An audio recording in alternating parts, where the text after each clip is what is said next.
Item ಯಾವುದೇ ಇರಲಿ try ಮಾಡಿ ಆಚಿ ಚಿಕನ್ ಮಸಾಲಾ.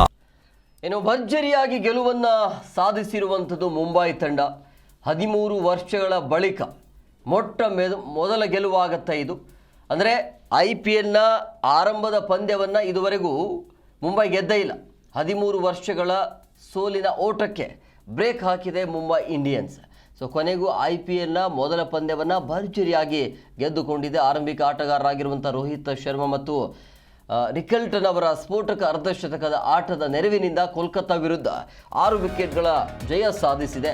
ವ್ಯಾಂಖಡೆ ಮೈದಾನದಲ್ಲಿ ಟಾಸ್ ಸೋತು ಮೊದಲು ಬ್ಯಾಟಿಂಗ್ ಬೀಸಿರುವಂಥ ಕೋಲ್ಕತ್ತಾ ನೈಟ್ ರೈಡರ್ಸ್ 4 ವಿಕೆಟ್ ನಷ್ಟಕ್ಕೆ 220, ಇದು ದೊಡ್ಡ ಟಾರ್ಗೆಟ್ ಕೂಡ. ಸೊ ಕಠಿಣ ಸವಾಲನ್ನು ಬೆನ್ನಟ್ಟಿದ ಮುಂಬೈ 5 ಎಸೆತ ಬಾಕಿ ಇರುವಂತೆಯೇ 4 ವಿಕೆಟ್ ನಷ್ಟಕ್ಕೆ 224 ರನ್ ಹೊಡೆದು ಶುಭಾರಂಭ ಮಾಡ್ತು.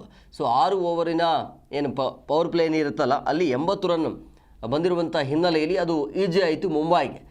ಸೊ ಇಲ್ಲಿ ಮುಂಬೈ ಪರವಾಗಿ ಅಂತ ಬಂದಾಗ 72 ಎಸೆತಗಳಲ್ಲಿ ಮೊದಲ ವಿಕೆಟ್ಗೆ 148 ರನ್ ಪಾರ್ಟ್ನರ್ಶಿಪ್ ರೋಹಿತ್ ಮತ್ತು ರಿಕಲ್ಟನ್ದು. ಇನ್ನು ಭದ್ರ ಬುನಾದಿಯನ್ನು ಹಾಕ್ತಾರೆ. ಅದಾದ ನಂತರ 78 ರನ್ ಹೊಡಿರುವಂಥ ರೋಹಿತ್ ಶರ್ಮಾ, ಸೂರ್ಯಕುಮಾರ್ ಯಾದವ್ ಬಂದು ಕೊನೆಗೆ ಮ್ಯಾಚನ್ನು ಮುಗಿಸ್ಕೊಟ್ರು.